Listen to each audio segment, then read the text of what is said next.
Hello everybody, welcome to your science class by Zip Study. And in this video, we are going to talk about the chapter 1, which is nutrition in plants.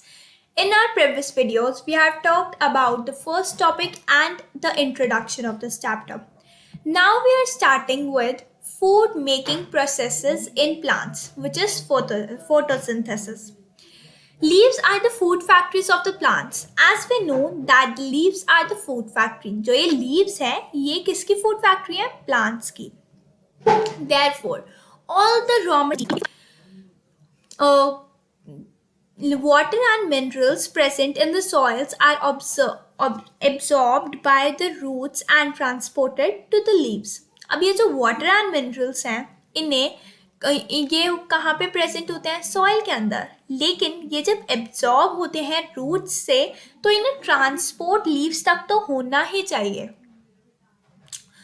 Carbon dioxide from air is taken in पहेली wants to know इन के बाद आप ये correct कर लेना इन stomata. तो ये जो कार्बन डाइऑक्साइड है ये एयर से आती है. कहाँ पे आती है? स्टोमेटा से आती है. अब ये जो स्टोमेटा से आती है एयर, अब इस पूरे प्रोसेस को करने में उसके बाद क्या चाहिए होता है? उसके बाद चाहिए होता है कि लीव्स तक वो जाके वो पहुंचे, वो एयर कार्बन डाइऑक्साइड वहां पे जाके पहुंचे, तभी फूड बन सकता है, तभी सिंथेसिस का प्रोसेस होगा. पहेली wants to know why the body cannot make food from the carbon dioxide, water and minerals like plants do. Paheli wants to know what is so special about the leaves that they can synthesize the foods but other parts of the plant cannot. अब ये क्या बोल रहे हैं? अब ये बोल रही है पहेली कि मैं भी ये जानना चाहती हूँ कि जैसे प्लांट्स करते हैं ये बस 3 चीज़ों से कर लेते हैं, फूड बना लेते हैं अपना, तो हम क्यों नहीं बना सकते? तो हम अभी ये आगे वाले चैप्टर मतलब इसी चैप्टर में आगे वाली वीडियोस में भी पढ़ेंगे. और उसका सेकंड डाउट क्या है कि ये जो प्लांट्स हैं यही इनके अंदर सिर्फ लीव्स ही क्यों खाना बनाती हैं और क्यों नहीं पार्ट्स बना सकते? आई होप आप सबको ये भी डाउट होगा. तो अभी हम ये आगे पढ़ने वाले हैं. अब मैं लाइंस पढ़ूंगी वो सारी इसी क्वेश्चन का आंसर है, तो आप ये ध्यान से सुनिएगा.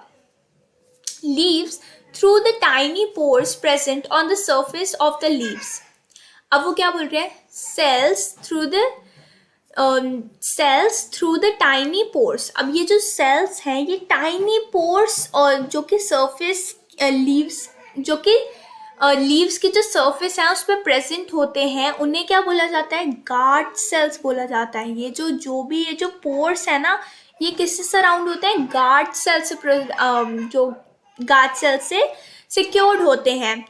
सच पोर्स आर कॉल्ड स्टोमेटा. अब ये जो पोर्स होते हैं जिन्हें गार्ड सेल्स सराउंड करके रखते हैं इन पोर्स को क्या बोला जाता है? स्टोमेटा बोला जाता है. Water, light and minerals are transported to leaves by the vessels which run like pipes throughout the root, the stem, the branches and the leaves. अब वो क्या बोल रहे हैं कि ये जो वाटर और मिनरल्स है ये ऐसे दौड़ते हैं प्लांट के अंदर जैसे कोई पाइप में से कोई पानी दौड़ रहा है. और ये कहाँ तक दौड़ते हैं? ये पूरा पानी जाता है रूट से स्टेम तक, ब्रांचेस तक, लीव्स तक. They form a continuous path or passage for the nutrients to reach the leaf. अब ये जो कंटिन्यूस एक पाथ बनता है या आप उसे पैसेज भी बोल सकते हो, ये सारा जो भी ये पाथ बनता है ये किसके लिए बनता है? ये पाथ ये बनता है न्यूट्रिएंट्स के लिए बनता है. और ये पाथ कहाँ पे जाके रुकता है? लीव्स पे जाके रुकता है, क्योंकि वहाँ वैसे तो ये पूरी बॉडी के अंदर ही जाता है लेकिन लीव्स तक अगर ये पहुँच जाए तो आप समझिए कि आधे से ज़्यादा प्रोसेस ख़त्म है. They are called vessels. अब ये जो भी पाइप लाइक स्ट्रक्चर है ना इसे हम वेसल्स बोलते हैं.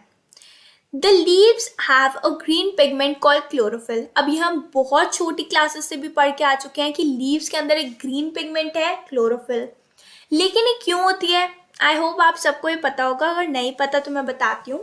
It helps the leaves to capture energy of sunlight. अब ये क्या हेल्प करती है? ये हेल्प करती है लीव्स को कैप्चर करने के लिए, क्या? सनलाइट।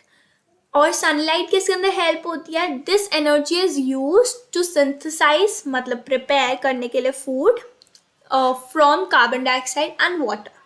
अब हमें सनलाइट भी चाहिए होती है, तो हमारा एक प्रोसेस तो कंप्लीट हो गया सनलाइट लेने का। अब हमें क्या और इसके अंदर मिक्स करना होता है? कार्बन डाइऑक्साइड और water. Since the synthesis of the food occurs in the presence of sunlight, this process is called photosynthesis.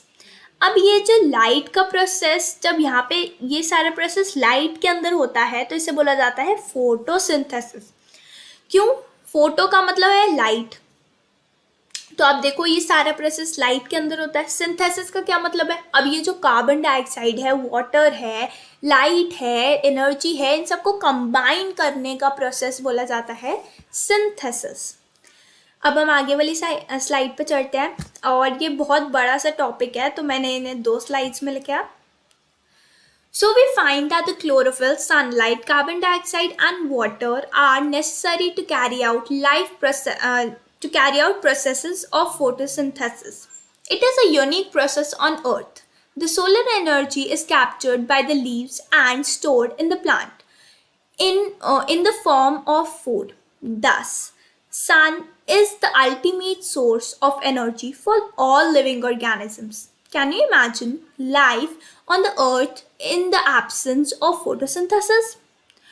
In the absence of photosynthesis, there would not be any food. The survival of almost all living organisms, directly or indirectly, depends upon the food made by plants. Besides, oxygen is essential for the survival. Perform iodine test which the leaves of the both of the plant as you did in class 6th. अब ये एक activity है इसके बाद जो कि मैंने लिखी हुई है, और ये आपकी बुक के अंदर भी है, तो ये पूरी एक्टिविटी आप कर भी सकते हैं, और मेरे को आप ये कमेंट्स में बताइएगा कि आपको ये एक्टिविटी आपने करी तो क्या आपको रिजल्ट्स मिले इसके। और ये हो सकता है कि आपके ये जो आपका स्कूल है उसके अंदर आपको ये एक्टिविटी के बेसिस पे दी जाए। अब हम बात करते हैं हिंदी एक्सप्लेनेशन की। तो वो क्या बोल रहे हैं इसके अंदर? वो बोल रहे हैं कि so we find that chlorophyll, sunlight, carbon dioxide and water are necessary to carry out photosynthesis. अब ये जो क्लोरोफिल है, सनलाइट है, कार्बन डाइऑक्साइड है, वाटर है, ये 4 चीज़ें तो चाहिए ही चाहिए होती हैं। किसके लिए? प्रोसेस के लिए, फोटोसिंथेसिस।